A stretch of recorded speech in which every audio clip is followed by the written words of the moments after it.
آج تو انہوں نے باقاعدہ شیشیاں سامنے رکھی ہوئی ہیں کچھ سمجھانے کے لیے. میرا خیال ہے کچھ اس کی بھی ضرورت ہے دہرائی کی بھی ساتھ ساتھ, کیونکہ بہت سے نام اجنبی ہیں اور عموماً اس سے بعد میں لوگوں نے ذکر کیا ہے کہ پتہ نہیں لگتا نام تھا کیا. تو آہستہ آہستہ جذب ہوں گے, بیٹھتے بیٹھتے بیٹھیں گے دماغوں میں. اس لیے کبھی کبھی بلکہ جتنا ہو سکے بار بار ان کا ذکر چلنا چاہیے. جو پہلے پڑھایا تھا اس کا مختصر ذکر ایک دفعہ پھر کر دیا, یادداشت تازہ ہوتی چلی جائے گی.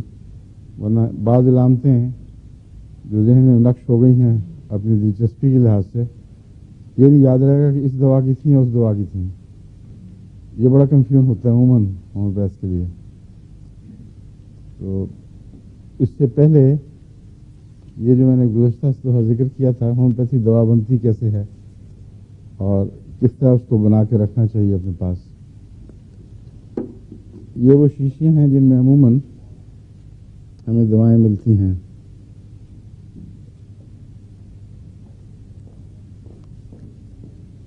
اس طرح اس میں قطرہ ٹپکایا جا سکتا ہے. انہوں نے ایک ہی نمونے کی رکھی ہیں, یہ مختلف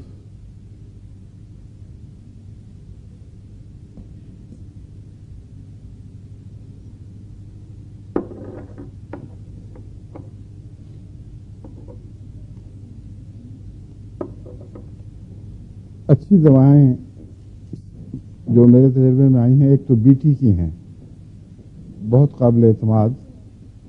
وہ امریکن ہیں, امریکہ میں فیلاڈیلفیا میں غالباً وہ جگہ ہے, دکان ہے. بی ٹی وہیں کی ہے, وہیں بنتی ہے, بورکن ٹیفل وہیں ہے. اور ایک ہے نیلسن کی ہے انگلستان میں. نیلسن والوں کی بھی اچھی قابل اعتماد دوائیں ہوتی ہیں. اور جرمنی میں ہیں مختلف شوسلر وغیرہ. تو اپنی ابتدائی دوا تو عموماً باہر کی بنی ہوئی لینی چاہیے. پاکستان میں بھی بنی ہوئی مل جاتی ہیں, ہندوستان وغیرہ میں بھی مقامی مل جاتی ہیں. لیکن ان میں مشکل یہ ہے کہ ان کے یہاں احتیاط کا معیار وہ نہیں ہوتا. اس لیے اگر خدا نخواستہ کوئی بے احتیاطی سے کچھ اور بن گیا ہو تو پھر وہ یا تو انسان فیلیور کرتا ہے, ہمیشہ کرتا رہتا ہے, اعتماد ہی اٹھ جاتا ہے اس دوا سے, اور یا پھر بعض مریضوں کو سخت نقصان پہنچ جاتا ہے. اس لیے آغاز کی دوا ہمیشہ مہنگی ہو چاہے اچھی کمپنی سے لینی چاہیے. اور ہر جو شیشی ہے اس میں ٹپکانے کے لیے نہیں ہوا کرتا کچھ. اس میں جس طرح ہے یوں کریں گے تو ایک قطرہ ٹپکے گا, لیکن ٹپکانے کے لیے اگر آپ وہ استعمال کریں ڈراپر, اس میں مشکل یہ ہے کہ ایک ڈراپر پھر دوسری جگہ استعمال نہیں ہو سکتا. اس لیے عموماً میں تو یوں کیا کرتا تھا کہ دوسری کارک والی شیشیوں میں ان کو ڈال لیتا تھا پہلے. اور اس کا طریقہ یہ ہے, یہ لیکوڈ ہے خالی الکوہل. یہ ریکٹیفائڈ اسپرٹ جو ملتا ہے اس میں غالباً 87% سے کچھ زائد الکوہل ہوتا ہے. تو یہ دوا بنانے کے لیے بہترین چیز ہے. یہ اگر اچھا مل جائے تو اس سے عام شیشی کو لے کر عموماً اگر آپ 1 ڈرام والی شیشی یا 2 ڈرام والی 2 ڈرام والی بہتر ہے وہ لے لیں تو 1 ڈرام والی شیشی میں صرف 70 قطرے پڑتے ہیں. 2 ڈرام والی میں 140 قطرے اگر پوری بھر جائے تو ہمیں دوا کو بڑھانے کے لیے عموماً 100 قطروں کی ضرورت ہوتی ہے. میں تو اس کو گنتا بھی نہیں تھا کیونکہ اپنے استعمال کے لیے ہے, کوئی بیچنے کے لیے نہیں, جو 100% اس کو باقاعدگی اسی طرح بنایا جائے. عموماً اندازہ ہو جاتا تھا کہ اگر 140 قطرے پڑنے ہیں تو یہاں تک شیشی بھر گئی تو تقریباً اتنی ہو جائے گا. اس میں 1 قطرہ اس دوائی کا ڈالا جو انگریزی مہنگی دوائی یا جرمن یا امریکن دوائی منگوائی ہوئی ہے, اس کو شیک کر لیں تو ایک ہائی پوٹینسی اس کی بن جائے گی.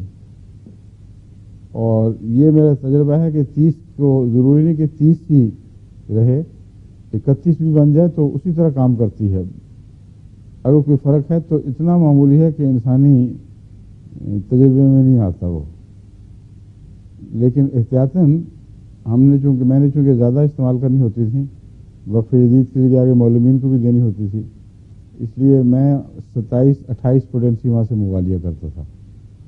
ڈاکٹر افضل لاہور میں تھے، ان سے ان کی دعاؤں کا اپنا بھی کافی اعتماد تھا، مجھے اعتبار تھا، اچھا محتاط شفا خانہ تھا وہ، اور دوسرے باہر کی اکثر بہترین دوائیں وہ منگوا کر رکھتے تھے اپنے پاس۔ تو طریقہ یہ ہے کہ ایک شیشی، آپ خالی شیشیاں ہوئے ہیں، اب یہ دیکھیں، یہ پڑی نیچے، اس میں تقریباً 100 کے قریب قطرے اتنی جگہ میں آ جائیں گے، اتنی جگہ میں ایک دفعہ گن لیا جائے نا، وہ آسانی رہتی ہے۔ میں نے تو اس طرح کیا تھا کہ قطرے ایک دفعہ پہلی دفعہ گن کے ڈال لیے، وہاں ایک نشان لگا لیا، پھر نظری اندازہ بہت کافی ہو جاتا ہے، 2 قطرے کم یا 2 زیادہ کوئی فرق نہیں پڑتا۔ تو آپ بھی ایسی خالی شیشیاں لے لیں اگر، تو ایک اندازہ لگا لیں کہ یہاں 100 قطرے ہوں گے، اس میں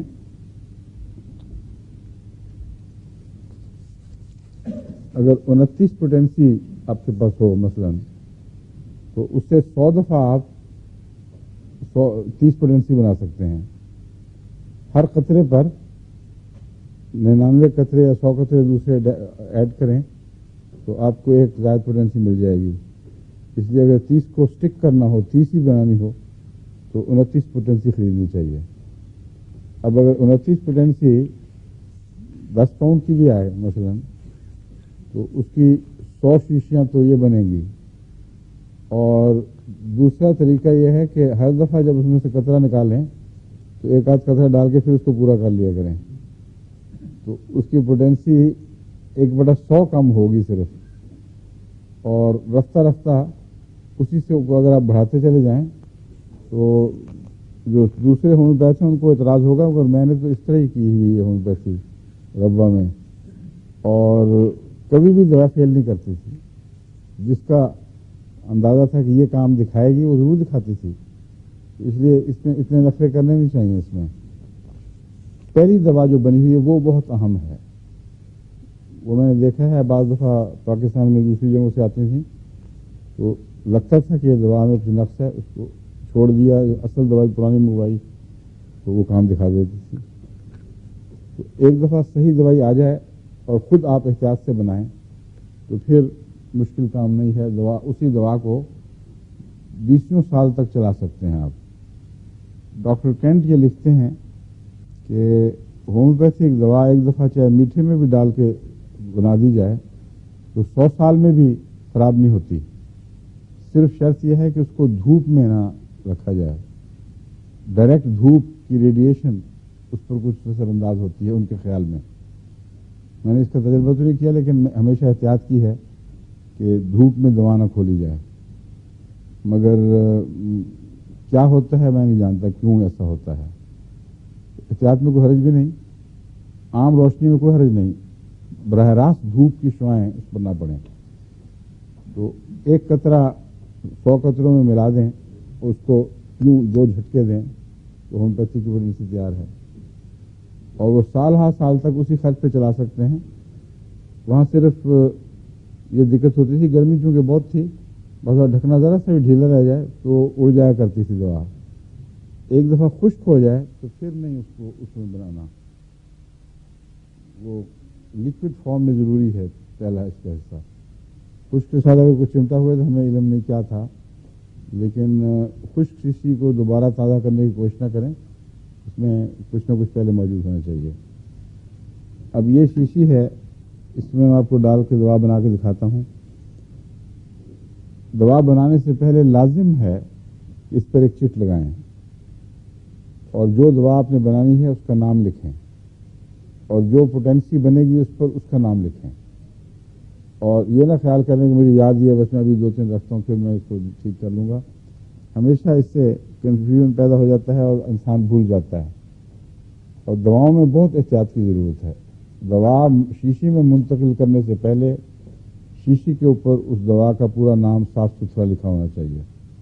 اس کے لیے بعض دفعہ چٹیں ملتی ہیں ایسی ہومیوپیتھوں سے جو آپ چسپاں کر دیں، اس کے اوپر سب کچھ لگا ہوتا ہے، لیکن شیشے پر چسپاں ہونے والی چیٹیں اور ہیں اور پلاسٹک پر چسپاں ہونے والی اور ہیں. اس لیے آپ کو پلاسٹک کے لیے پلاسٹک والی چیٹیں چاہیے. عام سریش کی جو چیٹیں ہیں وہ بعض دفعہ اکھڑ جاتی ہیں، تو ایسا آج کل مواد یہاں مادہ یہاں بہت مل جاتا ہے. انگلستان میں تو بہت سہولت ہے، پلاسٹک کے اوپر پلاسٹک سے چسپاں ہونے والی چیٹیں موجود ہوتی ہیں. وہ لگا دیں پہلے، اس کے اوپر لکھیں اور پوٹینسی کا نمبر، پھر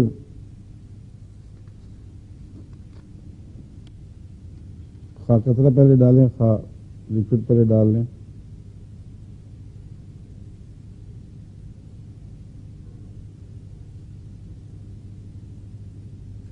یہ اندازہ 100 قطرے.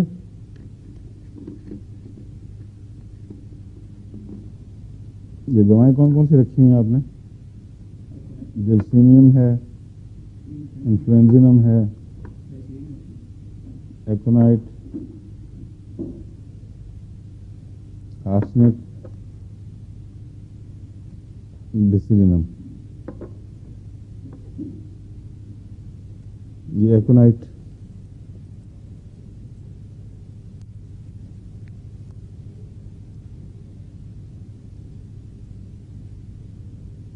ایک قطرہ میری انگلی پہ پڑ گیا، ایک اس پہ.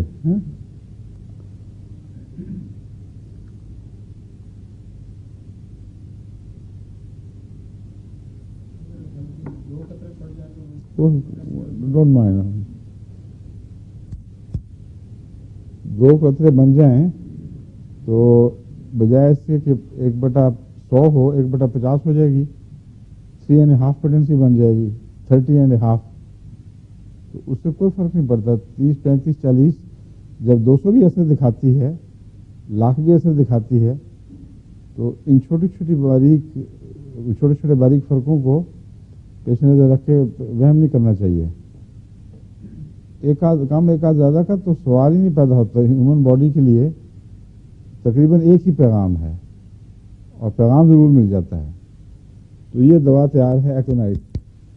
یوں کیا بس، اب یہ دوا تیار ہے. اب آپ کی اصل شیشی محفوظ. اور دوسرا طریقہ یہ ہے کہ ایک اگر لجنا ہے مثلا، وہ اپنی ایک دوا بنا دیں، دوا خانہ. ہر ایک کو خریدنے کی ضرورت نہیں. جس نے دوا لینی ہے وہ اپنی اس میں سے شیشی لائے، مگر اس کو پتہ ہوگا بناتے کس طرح ہیں، غلط ہاتھوں میں نہ جائے وہاں، ورنہ وہ گڑبڑ کر دیں گے. تو وہ اپنی وہاں سے شیشی میں سے ایک قطرہ لے، اپنی شیشی بنائی وہ چلی گئی. تو سب کو مفت دعائیں مل جائیں گی. اور خدام الحمدیہ یا جماعت کی طرف سے انتظام ہو سکتا ہے. ان مفت دواؤں کے نتیجے میں بے حد خرچ بچتے ہیں. روزمرہ اگر کسی کو خود طب یا کسی اور ذریعہ شفا کا علم نہ ہو تو بڑی مصیبت ہوتی ہے گھر میں. آئے دن کوئی نہ کوئی بیماری اور بھاگو پریشانی. اور اس میں ہومیوپیتھک میں تو پھر آپ کو پوری طرح اعتماد ہوگا اور اللہ کے فضل سے کافی اثر کرتی ہے. اور ایک دوائی نے اگر اثر نہیں کیا، دوسری دے دی، تیسری دے دی، جب تک اثر نہ کرے تجربے کرتی رہیں، کوئی نہ کوئی تو کام آئے گی ضرور انشاءاللہ. تو خطرہ کوئی نہیں. اور فوری یہ نہیں ہے کہ ڈاکٹر نہ آیا تو گیا آدمی. عام طور پر بہت سہولت پیدا ہو جاتی ہے. کسی وقت آدھی رات کو کوئی تکلیف ہو جاتی ہے بچوں کو، اپنے آپ کو بھی، فوری طور پر اس سے فائدہ ہو جاتا ہے. پھر ایسی مؤثر دوائیں ہیں اللہ کے فضل سے کہ دمے کے ایکسٹریم کیسز میں جہاں عموماً ہسپتال میں لے جانا پڑتا ہے، یا بعض دفعہ آج کل یہ چھینکوں کی بیماری پھیلی ہوئی ہے جس کو ہے فیور کہتے ہیں، اور بھی 2-3 نام ہیں اس کے. ہے فیور کے علاوہ یاد ہے آپ کو؟ ہاں. تو ایسی ان میں بھی بہت اچھی دوائیں ملتی ہیں.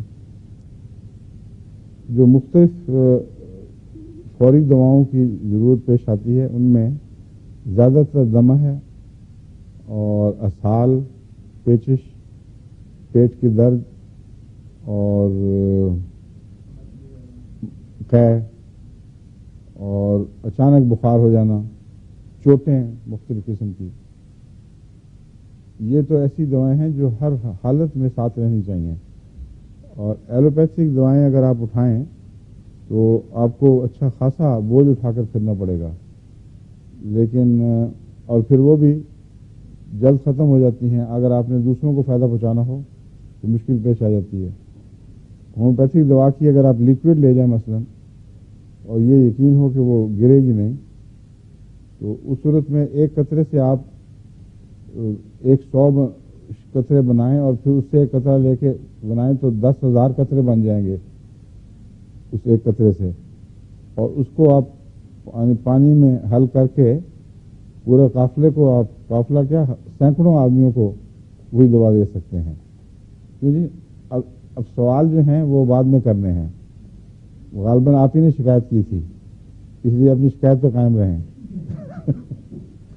انہوں نے کہا تھا کہ بیچ میں جو سوال ہوتے ہیں اس سے ڈیک ٹوٹ جاتی ہے، اور اس لیے اس کو سختی سے منع کیا جائے، اور اب ہاتھ اٹھا رہے ہیں کہ شری بیگم یہ تمہارے میں ہیں، تمہارے سامنے احتجاج کیا تھا نا انہوں نے۔ ہاں ٹھیک ہے۔ اچھا، یہ جو دوا بنانے کا طریقہ ایک تو یہ ہے نا، لیکوڈ کر دیا، پھر اس کو گولیوں میں کس طرح بنانا ہے۔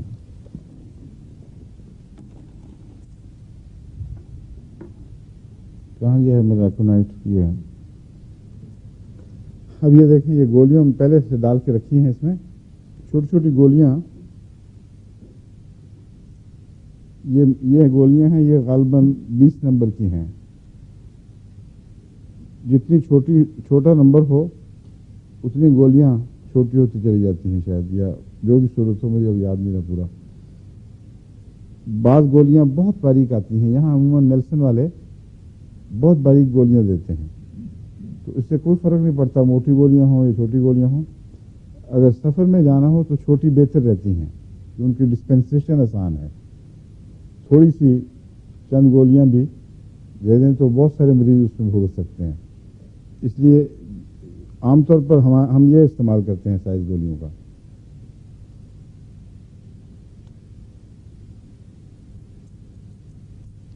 یہ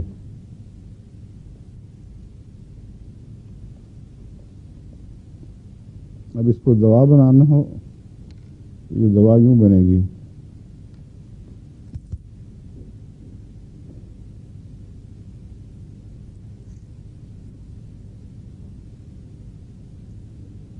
دوا مؤنث ہے کہ مذکر ہے؟ نہیں، دوائی کی وجہ سے ہم اسے مؤنث استعمال کرنے لگ گئے ہیں۔ اصل آپ ڈکشنری دیکھیں، دوا تو مؤنث ہی ہے نا۔ درد کیا ہے؟ مؤنث کے مذکر؟ درد، سر درد ہو گئی ہے بھی کہتے ہیں۔ درد بڑھتا گیا، یہ کہاں سے شعر آپ نے لیا ہے؟ میں نے تو نہیں کبھی سنا۔ درد بڑھتا گیا یوں جو ہے، کیا مرض نہیں، پھر وہاں اس کو مرض کر دیا، درد کو درد کر دیا۔ مرض بڑھتا گیا جوں جوں دوا کی، مرض نہیں ہے لفظ، مرض، اور درد نہیں ہے بلکہ درد ہے۔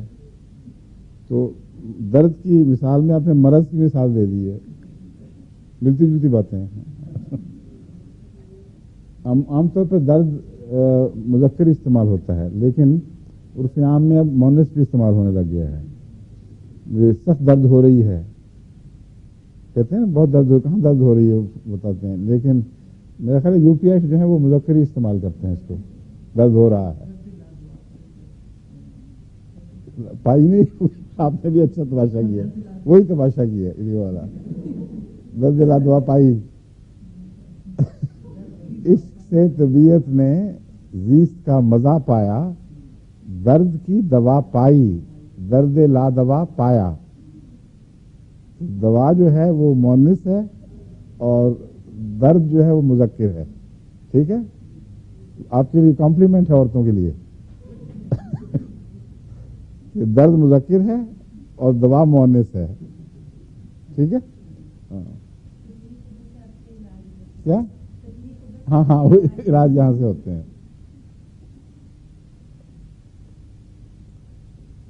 اور سردردی کیا ہے؟ مؤنث کے مذکر.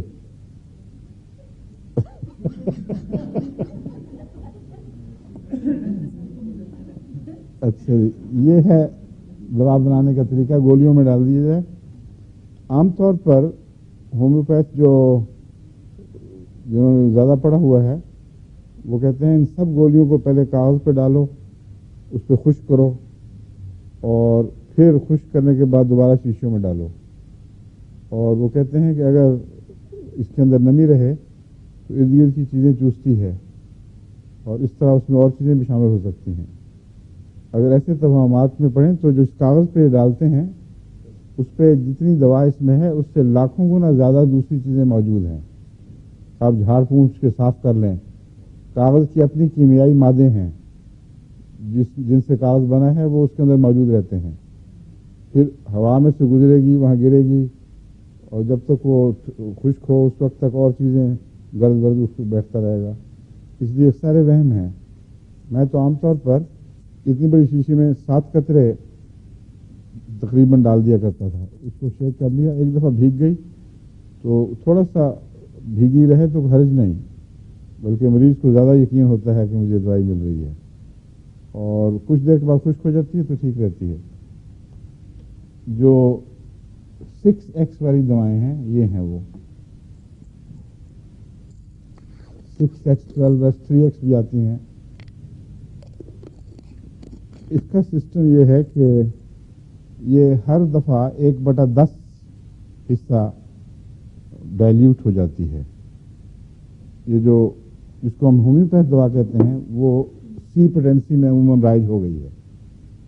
یعنی سی کا مطلب یہ ہے 100واں حصہ, اور ایکس کا مطلب ہے 10واں حصہ, اور ڈی بھی 10ویں حصے کو ہی کہتے ہیں. تو عموماً عام طور پر یہ دیکھا گیا ہے کہ یہاں چونکہ ہومیوپیتھ پوچھتے ہیں بعض دفعہ اسٹورز کہ ڈی چاہیے کہ سی چاہیے کہ ایکس چاہیے, تو جو نئے ہیں ان کو بہت کنفیوژن پیدا ہو جاتا ہے. ہم جب نسخہ لکھ کے بھیجتے ہیں تو جرمنی وغیرہ سے کئی دفعہ سوال آیا ہے کہ یہاں ڈی کی ملی ہے, یہاں فلاں کی ملی ہے, کیا کریں. اس لیے اچھی طرح سمجھا دیتا ہوں کہ ڈی سی ایکس وغیرہ کا فرق کیا ہے. یہ جو پرانا طریق ہے حروف میں اعداد کو لکھنے کا, یہ غالباً رومن ہے. یہ ڈی 10 کا نمائندہ ہے, سی 100 کا ہے, ایم 1000 کا ہے, اور ایل 40 کا ہوتا ہے شاید. ہاں 50 کا, اچھا ایل 50 کا, اور 20 کا کیا ہے؟ کوئی بھی نہیں. اچھا ہاں وہ تو خیر, مگر سنگل نمائندہ کوئی نہیں. ٹھیک ہے. ہمیں ہومیوپیتھی میں جو ضرورت پیش آتی ہے وہ یہ سمجھنے کی ہے کہ ڈی اور سی اور ایم عموماً دعائیں ان کے اندر ہی رکھی جاتی ہیں, اور جب ہم پوٹینسیوں کا نمبر بتاتے ہیں تو سی کو نہیں استعمال کرتے. یہ نہیں لکھتے کہ سی کے ذریعے 100 پوٹینسی ہے. سی صرف اس غرض سے استعمال ہو رہی ہے یہ بتانے کے لیے کہ 100 قطرے لیے تھے اور 1 قطرہ ڈالا تھا, یہ 1 پوٹینسی بنی ہے, سی نہیں بنی. پھر 100 لیں اور پھر 1 ڈالیں تو 2 پوٹینسی بنے گی. پھر 100 لیں اور پھر 1 قطرہ ڈالیں تو 3 پوٹینسی بنے گی. تو سی کا مطلب یہاں صرف یہ ہے کہ دوا بنانے کا طریق کیا تھا, کتنے قطروں میں 1 قطرہ ڈالا گیا تو دوا کا محلول بنا. اس طریق پر لفظ سی کو یاد رکھ لیں کہ یہ جب لکھا ہو تو اس کا ہرگز یہ مطلب نہیں ہوتا کہ 100 پوٹینسی ہے. اس کا مطلب صرف اتنا ہے کہ 100 ہر دفعہ 1 پوٹینسی بنانے کے لیے 100 قطرے ڈال کر اس میں 1 قطرہ دوا کا ڈالا گیا. لیکن جب ہم سی ایم لکھتے ہیں تو وہاں مراد 1,00,000 طاقت ہے. اس لیے عموماً جب 1,00,000 طاقت میں دوائی دی جائے تو سی ایم لکھ دیتے ہیں. جو نئے لوگ ہیں ان کے لیے بڑا کنفیوژن پیدا ہو جاتا ہے سی ایم سے کیا مراد ہے. تو جب سی ایم اکٹھا لکھا ہو تو اس سے مراد 1,00,000 طاقت ہے. جب خالی ایم لکھا ہو تو اس سے مراد 1,000 کی طاقت ہے. اور 200 کو عموماً 200 ہی لکھتے ہیں. لکھنے والے ایک رواج چل پڑا ہے, 1000 کو ایم لکھ دیتے ہیں, 1,00,000 کو سی ایم, اور بیچ کے جتنے نمبر ہیں ان کو اسی طرح لکھتے ہیں. یا بعض دفعہ یہ لکھ دیتے ہیں 1 ایم 10 ایم 10 ایم بھی لکھ دیتے ہیں. تو وہاں ایم پوٹینسی بنانے کے طریق کا مظہر نہیں بلکہ پوٹینسی کے عدد کا مظہر ہے. ایم کا مطلب ہے 1000 طاقت, سی ایم کا مطلب ہے 1,00,000 طاقت, 2 ایم کا مطلب ہے 2000 طاقت, 1 ایم 1000. اور جب سی خالی ہو تو خالی سی 100 کے لیے نہیں لکھا جاتا, کنفیوژن اس سے پیدا ہوتا ہے. سی کے ساتھ ہمیشہ ایم ملا کے لکھیں گے.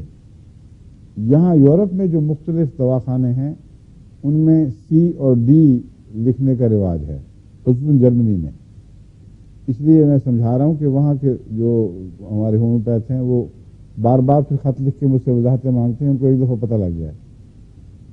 جرمن دواخانے جب کہتے ہیں سی میں چاہیے تو مراد ان کی یہ نہیں ہوتی کہ 100 طاقت, ان کی مراد یہ ہوتی ہے کہ 100 طریقے دوا بنانے کے طریق کے لحاظ سے ہر ڈیلیوشن 100 حصہ ڈیلیوشن ہوئی ہے یا کم و بیش.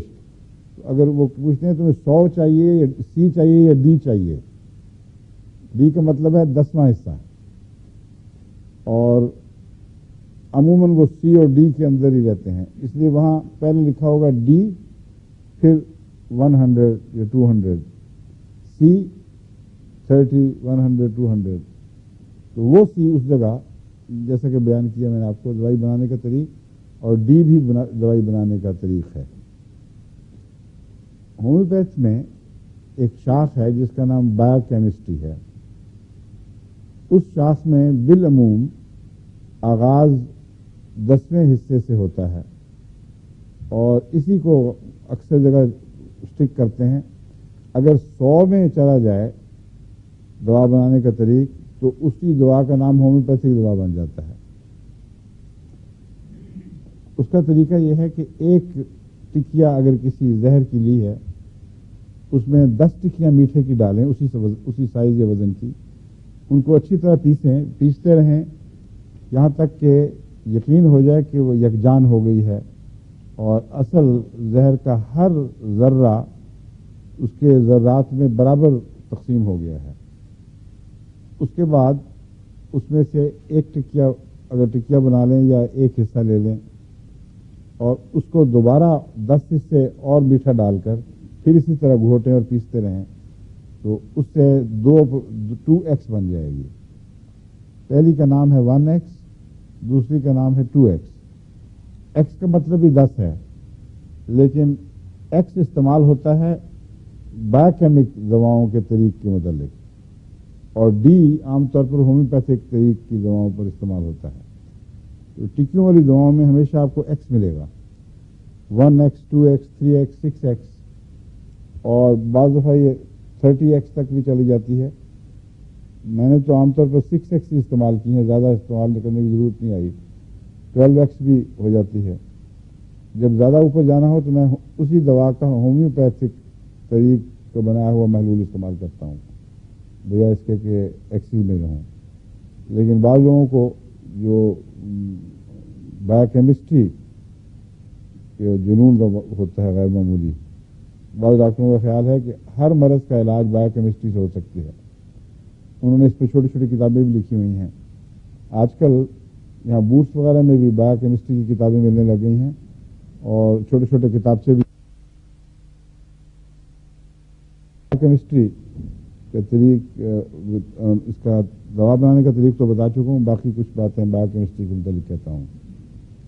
بایو کیمسٹری کو 12 ٹیشو ریمیڈی بھی کہا جاتا ہے, اور 12 ٹیشو سے مراد وہ 12 نمکیات ہیں جو انسانی خون میں موجود ہیں, اور ان کے بغیر انسانی خون کا اور انسانی صحت کا توازن قائم نہیں ہو سکتا. ان کا ایک توازن اللہ تعالیٰ نے خون کے اندر قائم فرما دیا ہے. وہ توازن قائم رہنا انتہائی ضروری ہے. اس لیے بیماریوں میں باوجود اس کے کہ مریض بہت شدید بیمار ہو چکا ہو، الا ماشاء اللہ وہ توازن نہیں بگڑتا، اور چیزوں کے جسم کے حصوں کو قربان کر دیا جاتا ہے، لیکن اس کے توازن کو قائم رکھا جاتا ہے۔ مثلا نمک اگر خون میں کم ہو رہا ہے تو جسم کے بعض حصوں سے وہ نمک واپس خون میں آ جائے گا۔ نیٹرم ہے یا کالی ہے، پوٹاش کم ہو رہی ہے تو وہ واپس آ جائے گی۔ ایسے موقع پر کمزوری بہت محسوس ہوگی اور کیلشیم کی کمی واقع ہو جاتی ہے۔ خون کا توازن بہرحال قائم رکھنے کی کوشش کی جاتی ہے، یعنی خدا تعالیٰ نے ایسا قانون بنا رکھا ہے کہ خون کو زیادہ اہمیت ملتی ہے، بس جہاں سے کوئی نمک جسم کے حصے سے کم ہو جائے اور خون میں داخل ہو جائے تو وہ وہاں کی کمزوری پیدا ہو جاتی ہے۔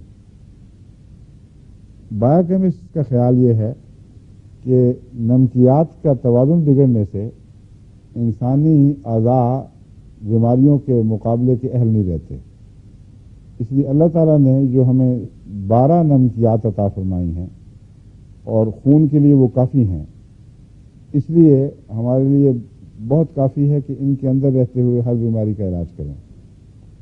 لیکن ان 12 نمکیات کے علاوہ بھی خون میں بہت سی چیزیں ہیں، اور جگر بھی بہت شمار دوائیاں بنا رہا ہے، اور بہت سی ایسی چیزیں ہیں، مثلا انسولین تو ان 12 میں شامل نہیں، لیکن اگر یہ نہ ہو تو پھر مرض پیدا ہو جاتا ہے۔ اس کا جواب وہ یہ دیتے ہیں کہ انسولین کا نہ ہونا بھی انہی کی خرابی کی وجہ سے ہے۔ اگر یہ 12 نمکیات جسم میں اپنا توازن برابر رکھیں تو انسانی اعضاء، ہر قسم کے اعضاء کی صحت کی ضمانت ہے۔ اگر ان میں توازن بگڑے تو پھر خرابی ہوتی ہے، لیکن واقعہ یہ ہے کہ عام بیماریوں میں دیکھا جائے ان کا توازن نہیں بگڑتا۔ جب توازن بگڑے تو عموماً موت کا اعلان ہوتا ہے، اور جب مریض اپنے مرض الموت میں مبتلا ہو کے موت کے قریب پہنچتا ہے پھر یہ نظام بگڑ جاتا ہے، پھر ڈاکٹر جو مرضی کر لیں پھر خون کے توازن کو قائم نہیں رکھ سکتے، اور پھر کوئی دوا کام نہیں کرتی۔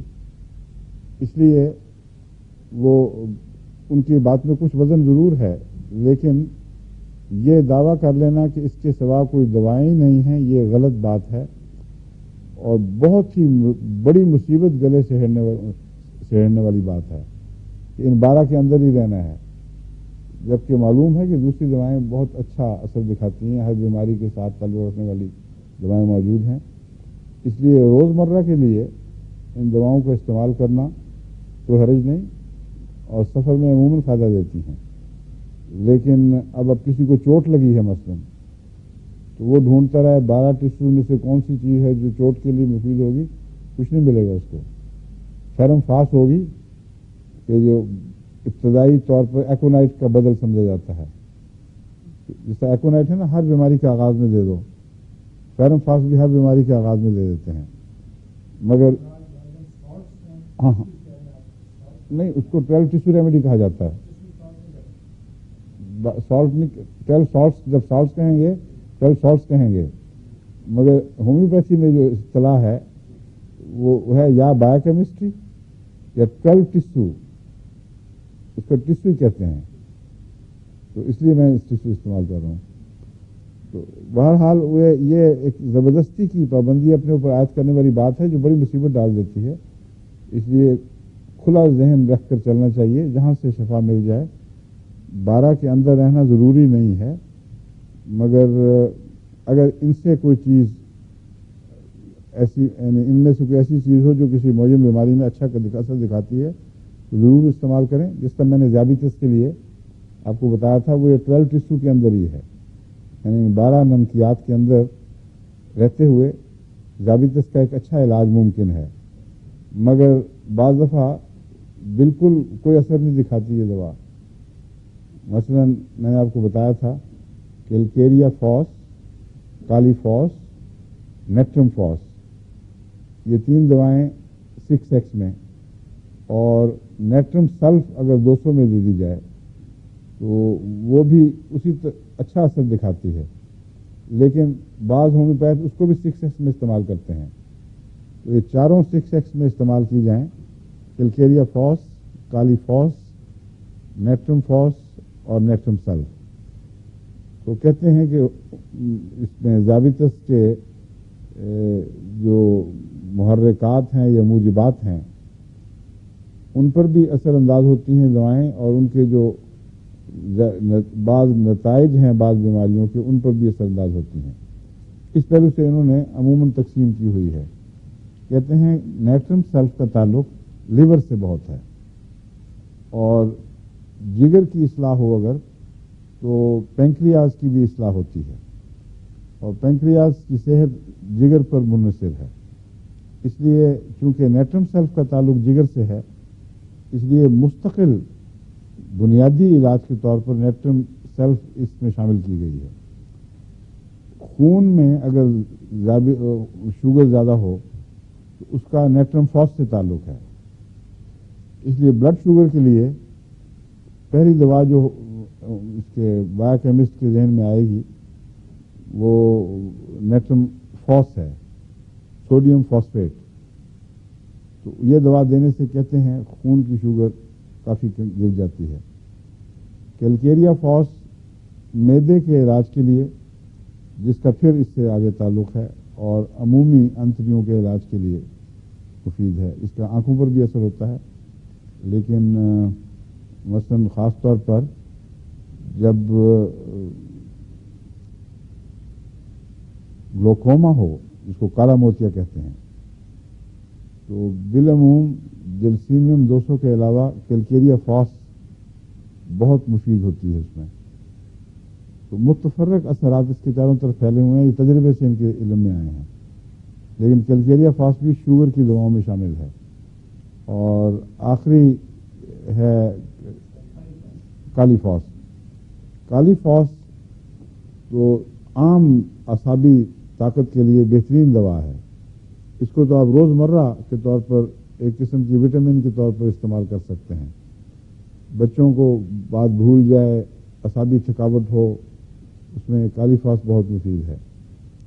کالی فاس کے ساتھ اگر میک فاس ملا دی جائے تو اسپیزمز جو پیدا ہوتے ہیں، تناؤ اور کھچاؤ اور اس کے تشنجی کیفیات، جن کو سردی سے تکلیف ہوتی ہے اور گرمی سے آرام آتا ہو، ان میں میگنیشیا فاس بہترین ہے. میگنیشیا فاس کے اسپیزم سردی سے بڑھتے ہیں اور گرمی سے ان کو آرام ملتا ہے. بیلاڈونا کے اسپیزم گرمی سے بھڑکتے ہیں اور سردی سے ان کو آرام ملتا ہے. کیوپرم کے اسپیزم گرمی سے بھڑکتے ہیں، سردی سے ان کو آرام ملتا ہے. اسپیزم سے مراد ہے یوں اچانک گول سرکولر فائبر ہو یا دوسرا، جب اچانک بند ہو جائے تو اس کو اسپیزم کہتے ہیں، اور اس سے جو شدید درد کی کیفیت پیدا ہوتی ہے اس میں یہ دوائیں مفید ہیں. مگر پھر بھی یاد رکھیں کہ صرف میک فاس کو لے کر اگر آپ اسپیزم دور کرنے کے لیے چلیں گے تو کوئی فائدہ نہیں ہوگا. تھوڑا سا ہوگا اور اکثر جگہ ناکامی ہوگی. اس لیے یہ خیال کر لینا کہ یہ 12 ٹیشو ریمیڈی ہر بیماری میں مفید ہوگی غلط ہے. کیوپرم انتڑیوں کے اسپیزم کے لیے استعمال ہوتی ہے، مگر کیوپرم میں گرمی پائی جاتی ہے، بیلاڈونا میں گرمی پائی جاتی ہے. کیوپرم کے جو اسپیزم ہیں وہ بہت گہرے اور لمبا عرصے تک رہنے والے ہیں. کیوپرم مرگی کی سب سے زیادہ استعمال ہونے والی دوا ہے. اگرچہ ہر کیس میں اثر نہیں دکھا سکتی، لیکن بہت سے کیسوں میں روزمرہ کے استعمال سے اس کو کافی ریلیف دیتی ہے. اور اس کا مطلب یہ آغاز ایسی مرگی کا عموماً بچپن میں انتڑیوں کی تکلیف سے ہوتا ہے. میں نے جو اپنے تجربے میں دیکھا ہے نظر دوڑا کے، کیوپرم ہر مرگی کا علاج دراصل نہیں ہے. بعض دفعہ بچے کو پیٹ میں انتڑیوں میں اسپیزم ہوا ہے اور پیٹ درد کا دورہ ہوا ہے، کولنج جس کو کہتے ہیں، تو ڈاکٹر کوئی ایسی دوا دے دے جو زبردستی اس کولنج کو کھول لے اور اس بیماری کا علاج نہ کرے جس کے نتیجے میں وہ کولنج پیدا ہوا. تو ایسا مرض بعض دفعہ مستقل بیٹھ جاتا ہے انسان کے جسم میں. اور یہ ایسے مریض بعض جو شدید کولنج کے نتیجے میں بغیر بیماری کو شفا دیے آرام پا گئے ہوں، ان کو ہومیوپیتھ کا تجربہ یہ ہے کہ مرگی ہو جاتی ہے، اور اس مرگی کا کیوپرم سے تعلق ہے، اور کیوپرم گرم مزاج دوا ہے، اس لیے کیوپرم والا اسپیزم جو ہے وہ میکفاس سے حل نہیں ہوگا. تو اس طرح ریلیشن شپ جو ہے وہ ساتھ ساتھ میں بتاتا جاؤں گا.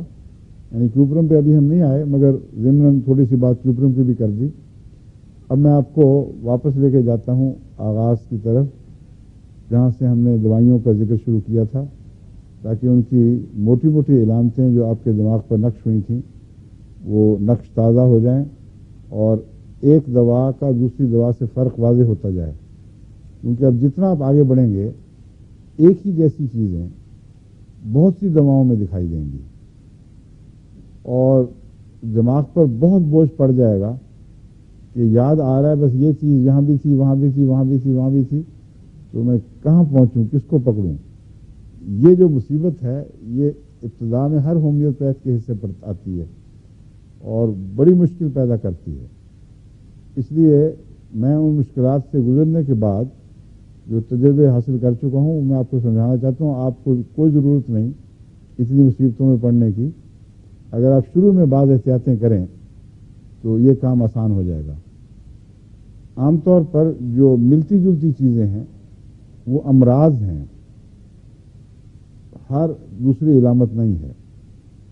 مثلا ذیابیطس کے لیے آپ دوائیں اٹھائیں گے تو 50-60 کی لسٹ ملے گی. اس میں آپ ذیابیطس کے نام سے اگر یاد رکھیں گے تو آپ کہیں گے کہ یہ فلاں میں بھی تھی ذیابیطس، فلاں میں بھی تھی، فلاں میں بھی تھی، میں کون سی دوا دوں. آپ کے لازم ہے کہ ہر دوا کا مزاج سمجھ کر ہر دفعہ جب وہی بیماریاں کسی اور جگہ پڑیں جو اس دوا میں بھی ملتی ہیں تو ذہن میں یہ سوال اٹھایا کریں کہ ان دونوں میں تفریق کیسے کروں گا، تفریق کیسے کروں گی. اور تفریق کا طریقہ ذہن نشین کر لیں تو پھر آپ کو اس کے بعد کسی دوسری کتاب کے سہارے کی ضرورت نہیں رہے گی. مریض آیا ہے، آپ نے اس کی بیماری دیکھی، اس بیماری کی بہت سی دوائیں آپ کے ذہن میں آئیں گی کہ یہ بھی ہو سکتی ہے، وہ بھی ہو سکتی ہے. اگر آپ کو تفریق کرنی آ جائے تو یعنی امتیاز کرنا ایک دوا کے مزاج کا دوسری دوا سے، تو پھر بہت آسانی پیدا ہو جائے گی، اور شفا کا آپ کے انسیڈنس جس کو کہتے ہیں فیصد شفا عطا کرنے کا معیار خود سے کافی بڑھ جائے گا. ایکونائٹ کا میں نے آپ کو بتایا تھا کہ ایکونائٹ میں اچانک پن ہے اور شدت پائی جاتی ہے، زور پایا جاتا ہے. ایکونائٹ کی طرح بیلاڈونا میں بھی پایا جاتا ہے. بیلاڈونا کی مرضیں بھی اچانک آتی ہیں اور ان میں شدت پائی جاتی ہے، خون ایک جگہ دورہ کرتا ہے زور کے ساتھ. ایکونائٹ میں بھی ایسا ہوتا ہے، مگر بڑا فرق یہ ہے کہ ایکونائٹ کا خوف بیلاڈونا میں نہیں پایا جاتا. اس میں ایک قسم کی بے حسی سی پائی جاتی ہے. تکلیف ہے، تکلیف کا احساس ہے صرف، لیکن یہ کہ میں مر جاؤں گا، مجھے یہ ہو جائے گا، یا کل کو میرا جنازہ نکلے گا تو کیا بنے گا، اس قسم کے وہم اور شدید خوف یہ ایکونائٹ میں ہے. تو اب آپ کو تمیز پتہ لگ گئی. ایک آدمی کہتا ہے مجھے سر درد شروع ہوئی اچانک، یا اچانک چھاتی میں درد ہوئی ہے، یا بخار ہو گیا ہے، کسی کو انفیکشن ہو گئی ہے، اور اس طرف خون کا دباؤ غیر معمولی طور پر نظر آتا ہے. تو آپ کے لیے کچھ مشکل نہیں ہے، اس سے ایک دو باتیں مریض سے کریں گے آپ کو پتہ چلے گا کہ یہ خوفزدہ مریض ہے یا عام مریض ہے. اگر وہ عام ہے تو بیلاڈونا کام کرے گی، ایکونائٹ نہیں کرے گی. اور اگر آپ کے پاس وقت نہ ہو اور کثرت سے دوائیں دینی ہوں تو ایسی صورت میں بعض دفعہ ایکونائٹ اور بیلاڈونا کا مکسچر بنا دیا جائے تو دوا خود ہی فیصلہ کر لیتی ہے میں نے کام کرنا ہے کہ اس نے کام کرنا ہے. آپ اس کی باریاں تقسیم کر لیتے ہیں.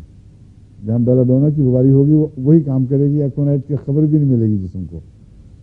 جہاں ایکونائٹ ہوگا وہاں بیلاڈونا خاموش ہو جائے گا. لیکن یہ ہر دوا کے ساتھ آپ نہیں کر سکتے. بعض دواؤں میں آپس میں اختلاف پایا جاتا ہے مزاج کا، یعنی ایک نیام میں دو تلواریں نہیں رہ سکتی، ان کو آپس میں نہیں ملانا چاہیے. مگر بعض ہیں جن میں ملانے میں حرج بھی کوئی نہیں. مثلا یہی ہے بیلاڈونا ایکونائٹ، اس کے ساتھ اگر آپ بعض صورتوں میں جلسیم بھی ملا دیں تو کوئی نقصان نہیں. اور بعض دفعہ میں نے آرسنک بھی ساتھ ملا کے دیکھا ہے، اس لیے کہ وبا ہے، اس میں کثرت سے لوگ مریض آ رہے ہیں، اب میں کہاں تفریق کرتا پھروں گا، اس لیے وہ چھٹا بنایا ہوا چھوٹا سا یہ دے دیا. لیکن حقیقت یہ ہے کہ اگر ایک دوا مل جائے تو جیسا وہ فائدہ دیتی ہے ویسے چھٹا فائدہ نہیں دیتا. بعض دفعہ مجھے یہ بھی کرنا پڑا کہ 4-5 دوائیں اکٹھی بنا کے دی ہیں مریض کو، فائدہ نہیں ہوا، تو انہی میں سے ایک دوا چنی اور وہ اکیلی دی تو فائدہ ہو گیا. اسی لیے جو چوٹی کے ہومیوپیتھ ڈاکٹر ہیں وہ یہ پسند نہیں کرتے کہ الگ الگ ملا کر دوائیں دی جائیں، مگر اکثر ایسے نصیحت کرنے والے بالآخر مجبور ہو جاتے ہیں کچھ نہ کچھ جمع کرنے پر. اس کی وجہ یہی ہے کہ ہومیوپیتھ اگر پورے ہومیوپیتھی کے تقاضوں کو پورا کر کے علاج کرے گا تو وہ مشکل 10-12 مریض دن میں دیکھ سکے گا. اور چونکہ ہومیوپیتھی کی فیس بھی تھوڑی ہوتی ہے اس زمانے میں وہ فاقہ کرنے والی بات ہے. اور پھر مریض اتنے ہیں جن کو وبائی مریض وغیرہ، وہ کیا کرے بیچارہ. تو اس لیے یہ رجحان شروع ہو چکا ہے. وہ لوگ جو پہلے اس کو سختی سے رد کرتے تھے ان میں بھی اب یہ رجحان بناتے ہیں. لیکن یہ احتیاط رکھنی چاہیے کہ اونچی پوٹینسی میں نہ بنائی جائے.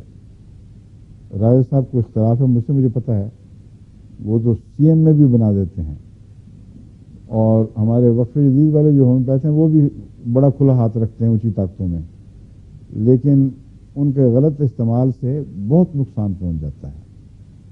اور بعض دفعہ ایک مرض جو ہے وہ بہت لمبی چل جاتی ہے. اس لیے میں تو اکثر 30 تک ہی رہتا ہوں، یا کبھی 200 تک پہنچ گیا بعض صورتوں میں، زیادہ تر 30 میں، اور 1000 میں یا لاکھ وغیرہ میں جمع نہیں کرتا. ایسا مریض جس کے لیے آپ کو اونچی طاقت میں دوائی دینی ہو، وہ مریض روزمرہ کا مریض ہی نہیں ہے. ایسے مریض تو شاذ آپ کے سامنے آتے ہیں. اگر آپ ان کے لیے بھی وقت نہ دے سکیں اور پہچان نہ سکیں دوا کو، تو آپ کو حق ہی نہیں ہے کہ اتنی اونچی طاقت کی دوا استعمال کریں. ایسی دوائیں بعض دفعہ بہت گہری مرضوں میں استعمال کرنی پڑتی ہیں جہاں موت کا خطرہ درپیش ہوتا ہے. وہاں چھٹے نہیں چلتے، وہاں اگر آپ کی دوا صحیح ہوئی تو کام کرے گی ورنہ نہیں کرے گی. اس لیے ایکونائٹ سے بات چلی تھی، میں دوبارہ آپ کو یاد کرا رہا ہوں. اس کا نمایاں مزاج خوف کا ہے اور اچانک پن کا ہے، اور خشک سردی میں ایکونائٹ خوب پرورش پاتا ہے. اسی کا موسم ہے. جو امراض خشک سردی میں اچانک آئیں اور خوف ہو، وہاں آپ آنکھیں بند کر کے ایکونائٹ دیں، اور 2-3 خوراکوں میں ہی ایکونائٹ بہت نمایاں اثر دکھائے گی. اور اس کے علاوہ جیسے کہ میں نے ایک دفعہ بتایا تھا، بعض مزمن بیماریوں میں بھی یہ اثر دکھاتی ہے. حالانکہ ہومیوپیتھ صرف آغاز کے لیے استعمال کرتے ہیں. آغاز کے لیے تو اتنا رواج ہے اس کا کہ بغیر دیکھے خوف ہے یا نہیں ہے، سردی تھی یا گرمی تھی، جو مریض آئے اس کو پہلے ایکونائٹ دے دیتے ہیں بعض ہومیوپیتھ. فائدہ ہو گیا تو ہو گیا، ورنہ پھر بعد میں دوائی دیں گے. اس کا فائدہ ان کو یہ پہنچتا ہے کہ کچھ حصہ ضرور فائدہ اٹھا جاتا ہے. مریضوں کی ایک تعداد ہے جو فائدہ اٹھا جاتی ہے، اور اگر نہ فائدہ ہو تو اس کا نقصان کوئی نہیں ہے. ایکونائٹ کھا کر کسی دوسری دوا کے لائق رہتا ہے مریض، یعنی ایکونائٹ کا ایسا اثر نہیں جو کسی دوسری دوا کو فائدے سے روک دے. تو اس لیے آغاز میں اگر آپ نے یہ کام کرنا ہو تو بے شک کریں، لیکن اس کو مستقل روٹین بنانا اچھی بات نہیں. شروع میں نزلہ ہوتے ہی اگر ایکونائٹ دیا جائے تو آج کل نزلے کا بھی دور ہے، اس میں بعض دفعہ فائدہ پہنچتا ہے. لیکن ایک اور بات یہ ہے کہ جو نزلہ موسمی نزلہ جس کو میں نے ابھی نام لیا تھا ہے فیور کہتے ہیں، اس کا عموماً ایکونائٹ سے کوئی تعلق نہیں ہے. ایکونائٹ کا مزاج آنی جانی ہے. اچانک نزلہ ہوا اور یا چھوڑ دیا یا کچھ دیر چمٹا رہا یہ اور بات ہے. یہ مزمن مرض نہیں ہے نزلہ، لیکن ہے فیور مزمن مرض ہے. علامتیں ایک جیسی ملتی جلتی ہیں.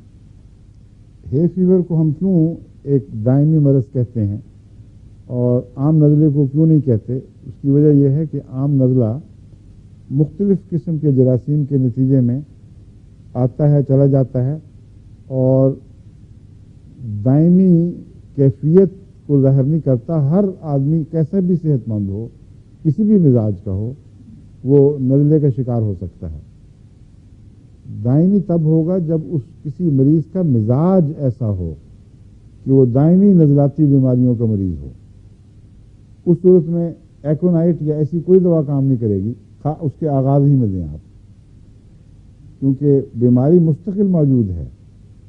اس کا ایک عارضی مظہر آج یا کل ظاہر ہوا ہے، اس میں ایکونائٹ کا کوئی کام نہیں ہے، نہ وہ فائدہ دے گی نہ اس طرف دماغ جانا چاہیے.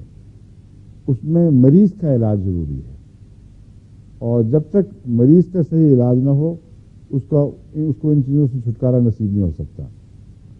ہے فیور میں عام طور پر پولن سے اس کا تعلق ہوتا ہے. اب بہار کا موسم آ رہا ہے، اب اس میں ہے فیور خوب عام ہوگا.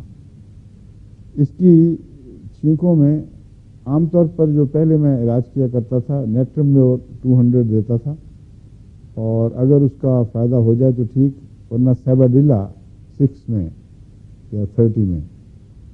سیباڈیلا جب آپ پڑھیں گے کتاب میں تو وہاں لکھا ہوگا کہ یہ چھینکوں کی سردار دوا ہے، اور اکثر ہومیوپیتھ جب چھینک کا نام سنتے ہیں تو سیباڈیلا پہلے دماغ میں آتی ہے. لیکن ہے فیور میں میں نے اس کو استعمال کر کے دیکھا ہے، بعض دفعہ فائدہ دیتی ہے، نہیں بھی دیتی، بلکہ اکثر نہیں دیتی. اس کی اپنی خاص قسم کی علامتیں ہیں سیباڈیلا کی. ان علامتوں کے ساتھ اگر وہ علامتیں مریض میں ہوں گی تو سیباڈیلا فائدہ دے گی، ورنہ نہیں دے گی. اس لیے ہے فیور کے نام پر اس کو استعمال کریں گے تو اکثر آپ ناکام ہوں گے. یورپ میں جو ہے فیور چل رہا ہے اس میں ایک دوا ہے جو میں نے اکثر مفید دیکھی ہے، جو غالباً ہے فیور کے ساتھ بیان نہیں کی جاتی، وہ ہے لیکسس. یہ سانپ کے زہر سے تیار کردہ دوا ہے. لیکسس سے چھینکیں نہیں آتی ویسے، یعنی اگر کسی کو لیکسس سانپ نے کاٹا ہو تو اس میں مختلف علامتیں پیدا ہوتی ہیں. مثلا دل پر اس کے حملہ ہوتا ہے، خون بہنے لگ جاتا ہے، اور نیند آتی ہے بہت گہری، اور ایک دفعہ نیند آ جائے تو پھر مریض گیا، پھر وہ سنبھالا نہیں جا سکتا. اس لیے کافی پلاتے ہیں اس کو بار بار کہ کسی طریقے سے یہ جاگا رہے. سانپ کے زہر 2 قسم کے ہیں. ایک وہ ہیں جو اعصاب پہ حملہ کرتے ہیں، اور ان میں چوٹی کا زہر ناجا ہے جو ان سب سانپوں کا سردار سمجھا جاتا ہے. ایک ہے جو خون پر حملہ کرتے ہیں، اور ان میں لیکسس، بوتھراپس وغیرہ اس قسم کی دوائیں ہیں.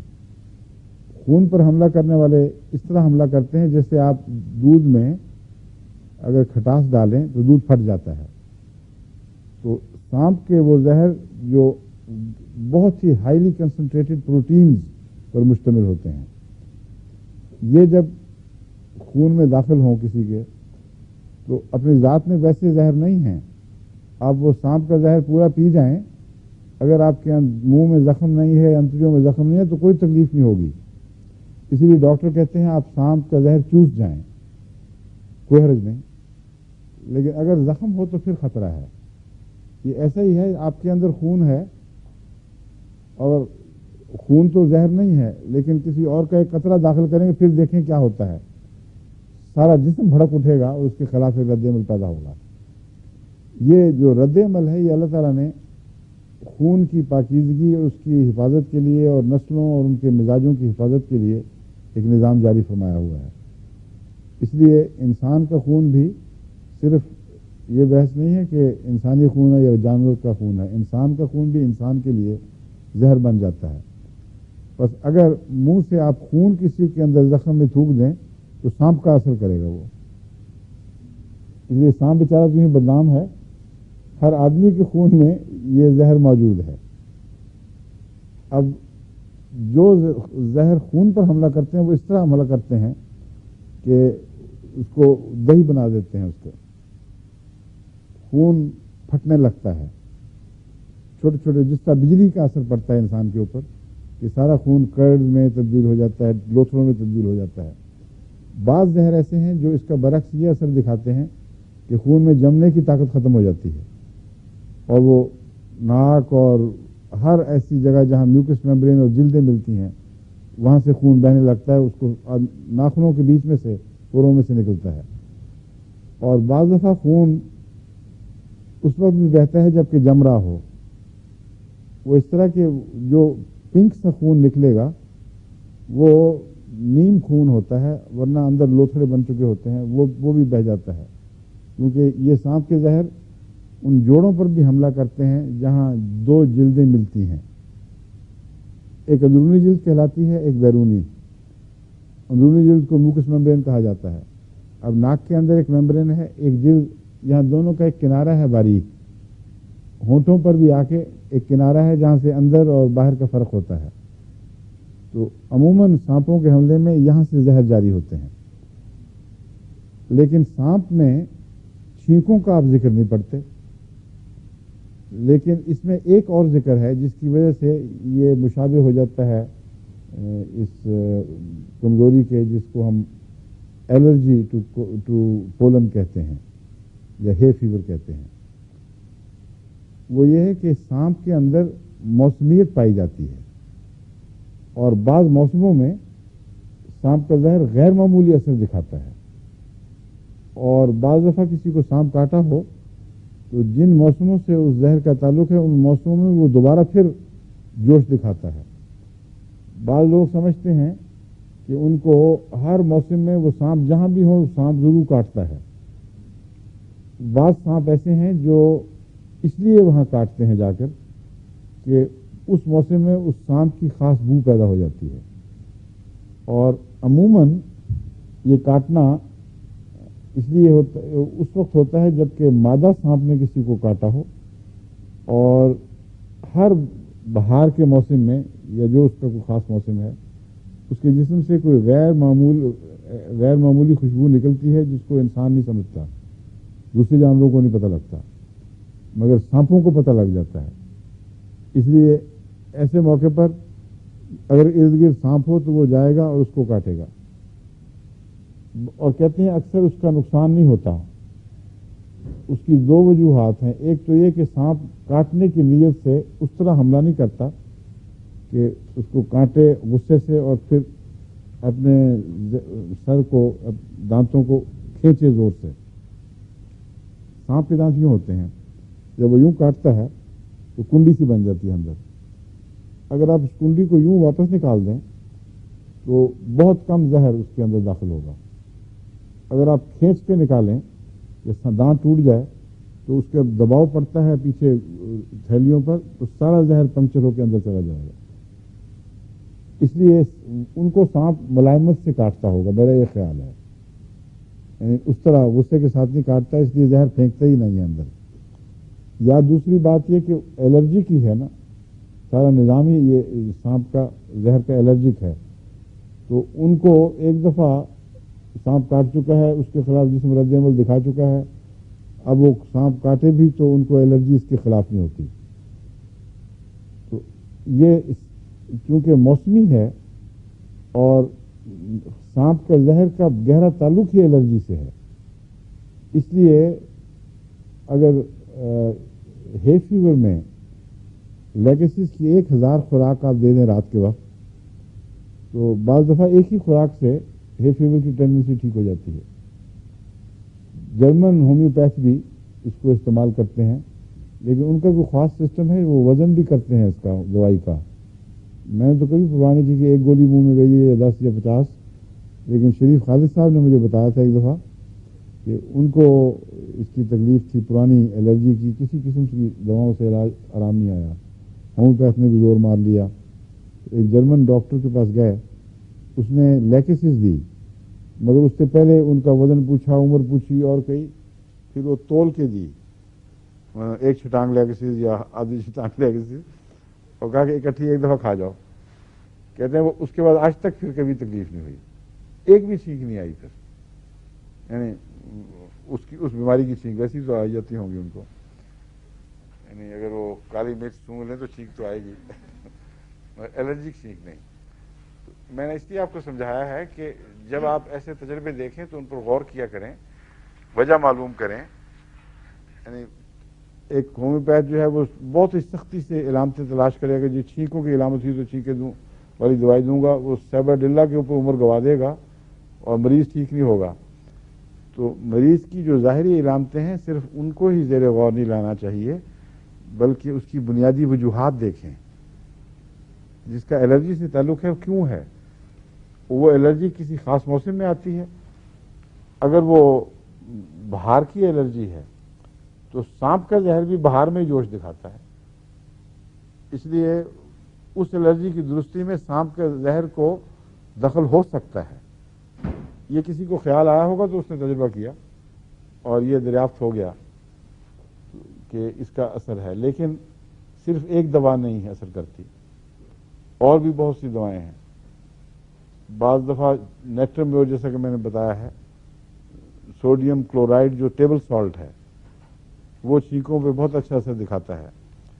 اور نیٹرمیور اس کا اینٹیڈوٹ بھی ہے لیکسس کا. لیکسس ہومیوپیتھک میں دی جائے تو اس کا اینٹیڈوٹ بن جاتا ہے نیٹرمیور، اس لیے دونوں کو اکٹھا استعمال نہیں کرتے. باہر الرجی میں آپ کو بہت سی دوائیں ملیں گی. میں مثالیں اب چند دوائیں آپ کو لکھاتا ہوں، کیونکہ جرمنی سے مجھے ایک دوست نے خط لکھا تھا کہ باقی دوائیں ان کو بعد میں بتائیں، پہلے ہمیں اس کا بتا دیں ہے فیور کا نسخہ، کیونکہ آج کل بہت پھیلا ہوا ہے. تو نسخہ ایسا تو نہیں بتایا جا سکتا کہ سب پر اثر کرے. کچھ دوائیں بتاتا ہوں، ان کا معمولی تعارف کرا دیتا ہوں. ایلیم سیپا ایک دوا ہے جسے ہم پیاس کہتے ہیں. ایلیم سیپا میں بھی بہت چھینکیں آتی ہیں. عورتیں جو پیاس کاٹتی ہیں ان کو پتہ ہے کتنی چھینکیں آتی ہیں، اور لنگر خانوں میں ہم نے دیکھا ہے پانی کے اندر ڈبو کر پیاس کاٹتے ہیں مزدور، اس سے پھر ان کو چھینکیں نہیں آتی، وہ ہوا میں اس کی گیس نہیں اٹھتی. چھینکوں سب واقف ہیں چھینکیں آتی ہیں، مگر اس کی چھینکیں آنکھوں میں سرخی نہیں پیدا کرتی. جب ہومیوپیتھک میں ہم نے ٹرائی کر کے دیکھا ہے اس کو تو پتہ چلا کہ یہ اندر خراش کرتی ہے. یہ بیماری جو پیاز کے زہر سے ملتی ہے، اب میں اس کی بات کر رہا ہوں. چھینکیں آئیں گی لیکن خراش پیدا ہوگی گلے کے اندر اور لنگز میں.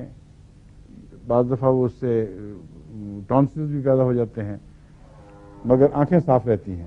پانی نکلتا ہے، آنکھیں پھر بھی صاف رہتی ہیں. زیادہ سے زیادہ پیازی رنگ ہو جائے گا. لیکن ایک اور دوا ہے یوفریزیا، وہ بھی چھینکوں کی چوٹی کی دواؤں میں داخل ہے، اور نزلے کے علاج میں عموماً ہومیوپیتھ اس کو کثرت سے استعمال کرتے ہیں. لیکن اس کی علامت یہ ہے کہ آنکھوں میں وہ سرخی پیدا کرے گی اور گلے میں خراش نہیں کرتی اتنا. یعنی یہ آنکھوں کے لیے ظالم اور گلے کے لیے نسبتاً مہربان. ایلیم سیپا اس کے برعکس چیز ہے. تو ان دونوں کو بھی پیش نظر رکھ لیں. آج کل جو بیماری پھیلی ہوئی ہے اس میں اگر ایسی چھینکیں ہیں جن میں آنکھوں میں سرخی اور جوش اور تکلیف ہے تو اس میں تو پھر آپ کو یوفریزیا ذہن میں آنی چاہیے. عام طور پر بالعموم لیکسس سے میں نے ذکر کیا ہے 1000 میں اگر آپ دے دیں تو میرا خیال ہے کہ بہت سے کیسز میں نمایاں فائدہ ہوگا. دوسری خوراک فوراً نہیں دینی چاہیے. میں تو عموماً 1 ہفتہ انتظار کے بعد دیتا ہوں. لیکن اگر یعنی بیماری ٹھیک ہو کر دوبارہ پھر سر اٹھانے لگے، پھر اس وقت ایک خوراک دے دی جا سکتی ہے. اور اب ایک ہاتھ اٹھ رہا ہے ابھی، 1 منٹ. اب وقت ہو گیا ہے. آج تو وقت بڑی جلدی گزر گیا ہے. کتنے منٹ رہتے ہیں؟ پورا ہو گیا. تو 5-10 منٹ سوالوں کے نہیں دیں گے آپ؟ اچھا دے دیں. جی آپ شروع کریں. آپ نے کیا سوال کرنا تھا؟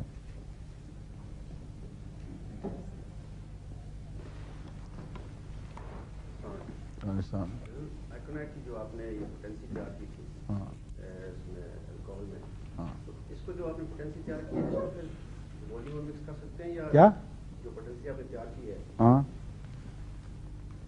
یہ دیکھیں وہ بنا کے آپ کو دکھائی بھی تھی گولیوں میں. یہ آپ نے ڈالی تھی تو میں نے اس لیے ڈال دی تھی. نہیں وہ بناتے وقت تو اس میں ڈالی تھی وہ بناتے وقت نہیں ڈالی تھی. ہاں تو پھر ڈال دیتے ہیں. اچھا وہی یہ پوچھنا تھا. ارادے سے نہیں ہومیوپیتھی بن جاتا ہے. ڈالنا ضروری ہے. ہاں جی اس کو پھر گولی میں ڈال سکتے ہیں. یہ دیکھا بھی آپ کے سامنے ڈال تھوڑا سی پڑ کے کافی ہے. اچھا بہت پوٹینسی تیار ہوئی. ایک دفعہ نمی گولیوں کو پہنچ گئی تو وہ دوا بن گئی. ٹھیک ہے جی. پھر وہ بنی رہتی ہے. ٹھیک ہے. یہی آپ نے پوچھنا تھا؟ یہ پوچھنا تھا. آپ کے پاس ہے کون 30 میں؟ جی ہے جی. اچھا پھر آپ کو ضرورت نہیں.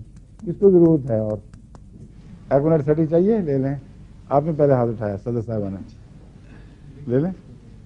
Thank you. ایک اور چیز آپ نے کہی تھی کہ ایکونائٹ زیادہ مقدار میں استعمال نہیں کرنی چاہیے. کیا میں نے کب کہا تھا؟ زیادہ نہیں استعمال کرنی چاہیے آپ نے یہ کہا تھا. نہیں پہلے ایک لیکچر میں کہا تھا. بالکل نہیں کہا میں نے. شکر ہے آپ میرے ترجمے نہیں کرتے ورنہ کچھ کو کچھ پیغام پہنچا دینا تھا. میں نے کہا تھا کہ روزمرہ کے آنکھیں بند کر کے نہ کیا کریں. اچھا ایسے ہومیوپیتھ نہ بنے جو ہر بیماری کے شروع میں ایکونائٹ ضرور دے دیتے ہیں. یہ غلط طریقہ ہے. ایکونائٹ کی علامتیں ہوں تو پھر یہ کام کرے گی. اور اگر ابتدا میں کچھ کام کرتی بھی ہے تو اصل دوا سے آپ کو غافل کر دیتی ہے. پھر آپ آسان ہو جاتے ہیں. اس لیے میں کہہ رہا تھا کہ روٹین کے طور پر استعمال نہ کیا کریں. ان بیماریوں میں جن میں اس کی علامتیں ملتی ہیں ان میں آغاز میں دیں گے تو بہت فائدہ دے گی. آغاز کی جو دوائیں ہیں ان میں ایک اور دوا ہے جو اس سے بھی پہلے کام آتی ہے. وہ اگر شروع میں دے دی جائے تو اس کی کوئی علامتیں نہیں ہیں مگر وہ ہر بیماری سے کچھ تعلق رکھتی ہے. وہ کافور ہے. کافور کی جو ہومیوپیتھک پوٹینسی ہے یہ خصوصیت سے اس لیے ساتھ رہنی ضروری ہے کہ ہیضے کا بہترین علاج ہے اور بہت سے زہروں کا اینٹیڈوٹ ہے. اور اگر ہلکی سی سردی کا احساس جو کمزوری سی بن جاتا ہے انسان کے اندر اور محسوس ہوتا ہے کہ یہ سردی عام نہیں یہ ایک بیماری بننے والی ہے، اس وقت اگر آپ کافور کھا لیں ہومیوپیتھک پوٹینسی میں تو اچانک جسم کو وہ گرم کر دے گا اور پھر وہ بیماری ٹل جائے گی. اور مگر اس کی بو سے باقی دواؤں کو بچانا چاہیے کیونکہ اگر کافور کی بو ہو تو دواؤں کو خراب کر دیتا ہے.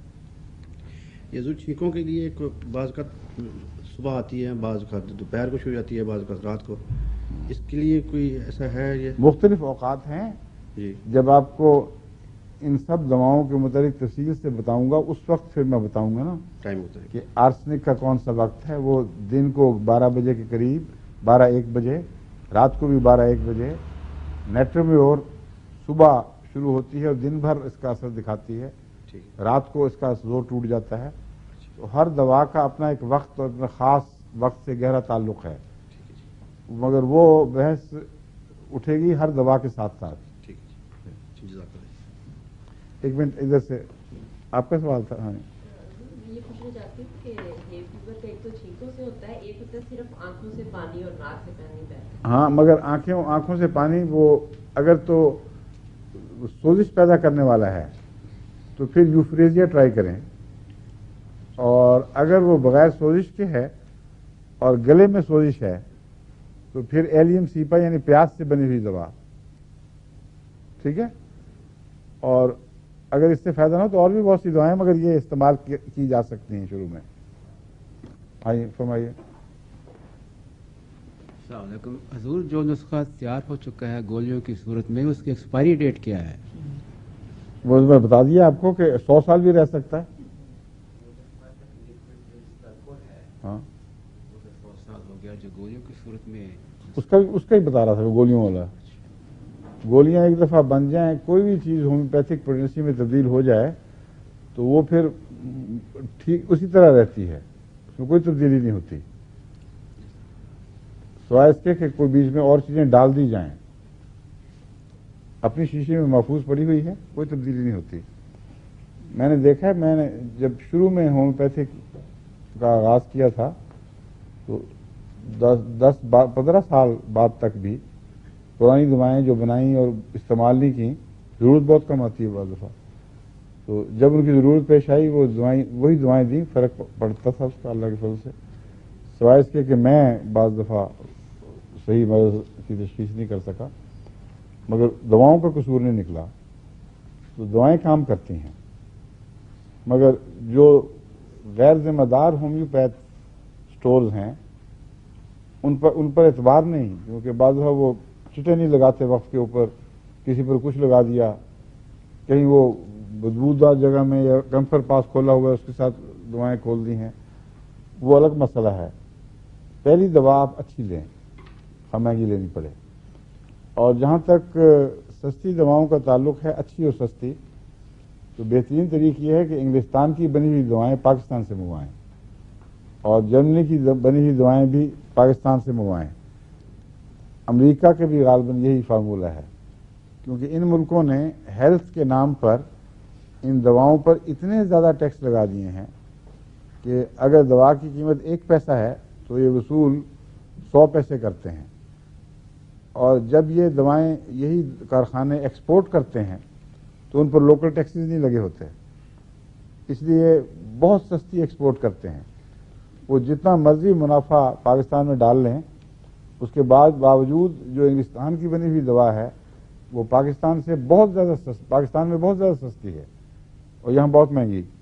اس لیے ہماری دوائیں اکثر باہر سے آتی ہیں. جی ہاں 4 پاؤنڈ کی دیتے ہیں. اچھا, اور وہاں کتنے کی ملتی ہے؟ کوئی 40 روپے کی آتی ہے. یہ جو ہے ہاں, کتنا فرق پڑا؟ 4 پاؤنڈ کا ہوا 8 گنا, 7-8 گنا. اس میں سارے ان کی وہ فیسیں جو خرچ ہیں پہنچانے کے وہ بھی شامل ہیں, پھر ڈیوٹی وغیرہ اگر کوئی ہو تو پھر منافع اپنے, اس کے باوجود دیکھیں کتنا فرق ہے.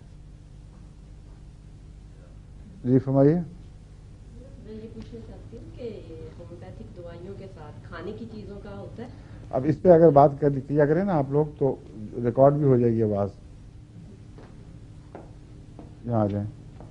حضور میں پوچھنا چاہتی ہوں کہ میری ایک سہیلی ہے, اس نے ہومیوپیتھک دوائی لی تو اس کے بچے کو انہوں نے کہا کہ گوشت نہ کھائے, مچھی نہ کھائے اس کے ساتھ کھانے کے, تو اس کا افیکٹ ہے؟ پنجابی تھا وہ ہومیوپیتھ جیسے اس نے مجھے بتایا نا, وہ پنجابی بولتی ہے تو اس نے مجھے بتایا. مچھلی کو مچھی کہا اس نے. یہ بعض ہومیوپیتھ کرتے ہیں اس طرح, میں نے کبھی نہیں کیا اور مجھے تو اس کا کوئی نقصان نہیں ہوا.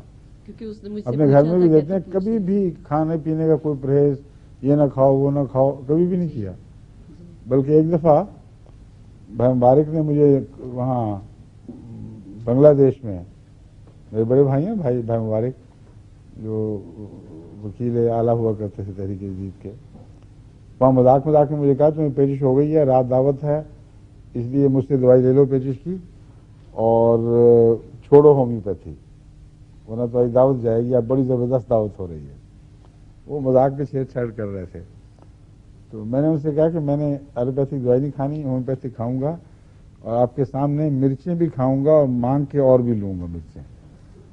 اور مجھے اس لیے میں نے تحدید سے کہا, یہ نہیں کہ تعصب سے کہا تھا, کہ مجھے تجربہ تھا اس پیچش کا. براؤنیا 200 میں کھا لیتا تھا تو فوراً آرام آتا تھا, ابھی بھی آتا ہے, ان علامتوں میں ضرور آتا ہے. پھر اس سے پتہ چلتا ہے کہ وہ دوائیں درست ہیں اور ہومیوپیتھی بھی درست ہے. میں نے 2 خوراکیں براؤنیا کی کھائیں اور رات دعوت میں گئے اور باقاعدہ ان کے سامنے دکھا کر مرچیں کھائیں, مرچیں مانگ کے کھائیں, کوئی تکلیف نہیں ہوئی. بلکہ میرے یہاں جو مہمان آتے ہیں بعض انگریز یا یورپین، کئی دفعہ ان کو شوق ہوتا ہے مرچیں کھا جانے کا، سمجھائیں بھی کہ بھی زیادہ ہیں کباب یہ نہ کھائیں، کھا لیتے ہیں، اور اس کے بعد پھر میں ان کو برانیاں منگوا کے دیتا ہوں، اور پریونٹو کے طور پہ بھی کام کرتی ہے۔ ایک دو خوراکیں برانیوں کی کھا لیں تو صبح کی تکلیف سے بچ جاتے ہیں۔ تو دوائیں بہت گہرا اثر کرتی ہیں، اور جب صحیح استعمال ہو تو ضرور اثر کرتی ہیں۔ نہیں، کھانے سے اتنا بھی بے تعلق نہ ہو کہ آپ کا اگر علاج درست نہ ہو اور آپ نے مرچیں شروع کر دی خام خواہ، اور ہو سکتا ہے برانیاں اس بیماری کا علاج ہی نہ ہو تو مصیبت پڑے گی۔ اس لیے جو نارمل پرہیز ہے، میں یہ کہا کرتا ہوں مریضوں کو، فارمولہ یہ ہے تمہارے لیے کہ جو چیز تمہیں تکلیف دیتی ہے وہ نہ کھاؤ، مگر یہ کہ گوشت نہ کھاؤ، فلاں چیز نہ کھاؤ، یہ میں نہیں کہا کرتا۔ بعض مریض ہیں ان کو ویسی بات چیزیں تکلیف دیتی ہیں، مثلا مجھے مسور کی دال تکلیف دیتی ہے، میں چنا کھا لیتا ہوں، ماش کھا لیتا ہوں، ہر چیز دوسری چیز، مسور کی دال مجھے تکلیف دیتی ہے، تو اب یہ کسی وقت بچپن میں الرجی ہو گئی اس سے، تو یہ نہیں میں کہتا کہ مسور کی بھی ضرور کھاؤں میں، مراد یہ ہے کہ عام حالات میں جو دوا آپ کو جو غذا تکلیف دیتی ہے وہ نہ کھایا کریں، جو نہیں دیتی وہ بیماری میں بھی بے شک کھایا کریں، یہ مراد ہے صرف۔ فرمائیے۔ ایک منٹ۔ حضور، یہ ہومیوپیتھک کی بعض کتابوں میں یہ لکھا ہوا ہے کہ دوائی دیتے وقت شکر، قد اور یہ اس کا بھی دھیان رکھنا چاہیے کہ مثلا بعض جگہ کہ لمبے قد کا اور پتلا جسم میں یہ دوائی دینی چاہیے، اور نیلی آنکھیں اور فیئر رنگ جو ہے اس میں یہ، وہ آپ کو میں سمجھا دوں گا جب ان کی باری آئے گی، یہ مطلب نہیں ہے جو آپ سمجھ رہی ہیں۔ ہاں ایک منٹ۔ کھانے سے فوراً پہلے یا فوراً بعد نہیں کھانی چاہیے، یہ میرا تجربہ ہے کہ وہ اتنا اچھا اثر نہیں دکھاتی۔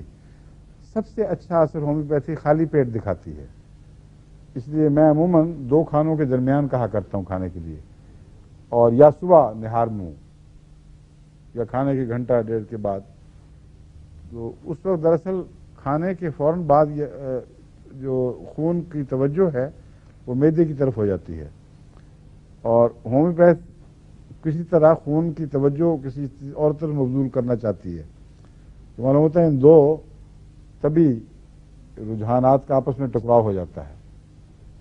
فرمائیے۔ پوچھنا چاہتا ہوں، کچھ عرصہ پہلے سنا تھا کہ ایلوپیتھک اور ہومیوپیتھک وہ ذاتی میرا خیال ہے کہ ایک وقت میں ایک ہی سسٹم استعمال کرنا چاہیے، جس پر ڈاکٹر یا حکیم کا اعتبار ہو یا ڈاکٹر کا، تو ان میں آپس میں کوئی تضاد بھی ہو سکتا ہے؟ بتاتا ہوں، آپ کی جو فطرت صحیح ہے اس نے جو آپ کو جواب دیا وہ بالکل درست ہے کہ عام طور پر ایک سسٹم کو ہی اختیار کرنا چاہیے، سوائے اس کے کہ آپ کو علم ہو کہ دوسرے سسٹم میں کیا دیا جا رہا ہے اور اس کا کیا رد عمل ہوگا، ورنہ اس سے نقصان ہو جاتا ہے۔ میں آپ کو مثال دیتا ہوں، بعض دفعہ جو گہری بیماریاں ہیں لوگوں کی جن کو اعتماد نہ ہو، ان کو میں کہتا ہوں کہ چلو تم وہ نہ چھوڑو، یہ بھی شروع کر دو، اگر فائدہ ہو جائے تو پھر وہ کم کر دینا، تو اس طرح یہ الگ استثنائی بات ہے۔ مگر میں مثال دیتا ہوں، ابا جان کو جب بیماری میں آرٹیریوسکلروسس ہوا تھا، اور کسی وجہ سے ڈاکٹر ان کو بلڈ پریشر بڑھانے کی دوا دے رہے تھے، کیونکہ آرٹیریوسکلروسس میں لو بھی ذمہ دار ہو جاتا ہے اور ہائی بھی ذمہ دار ہو جاتا ہے اس کا۔ بہرحال کوئی وجہ ایسی تھی کہ ان کو ڈاکٹر کوئی دوائی ایسی دے رہے تھے جس میں بلڈ پریشر اونچا کرنا چاہتے تھے، اور میں دوائی دے رہا تھا جس سے بلڈ پریشر نیچے ہوتا ہے۔ منور نے مرحوم نے مجھے اس کی اجازت دی تھی، بے شک میں ساتھ کرتا رہوں۔ اس وقت وہ ہومیوپیتھ زیر علاج نہیں تھے، منور کے یا ڈاکٹروں کے زیر علاج تھے، مجھے چھٹی ملی تھی کہ تم بے شک ساتھ جو مرضی کرنا کرو۔ ایک دن مجلس میں بیٹھے منور نے بڑی پریشانی کا اظہار کیا کہ جتنی دوائیں ہم بلڈ پریشر بڑھانے کی دے سکتے ہیں دے چکے ہیں، لیکن فکر کی بات ہے کہ اونچا نہیں ہو رہا۔ تو میں نے بھائی کو کہا کہ اس لیے کہ میں دے رہا ہوں نیچے کرنے والی۔ اس سے پتہ چلا کہ باوجود اس کے کہ آپ کی ڈرگس تیز ہیں، ہومیوپیتھک اگر صحیح ہو علامتوں کے مطابق تو اس کا حکم زیادہ بالا رہے گا، وہ چلتا ہے. تو انہوں نے کہا اچھا بند کرو، میں نے بند کی، بلڈ پریشر نارمل ہو گیا، ان کی دواؤں نے اثر کرنا شروع کر دیا. اب یہ ایک میرے علم میں آئی ہے بات کہ جس سے پتہ چلتا ہے کہ ایلوپیتھک رجحان اور ہے، ہومیوپیتھک اور ہے، آپس میں ٹکراؤ ہو سکتا ہے اور بعض دفعہ اس کا نقصان بھی ہو سکتا ہے، پھر جیسا کہ اس کیس میں ہو رہا تھا. کہتے ہیں وقت ہو گیا، باقی کل انشاءاللہ. ٹھیک ہے، السلام علیکم، خدا حافظ.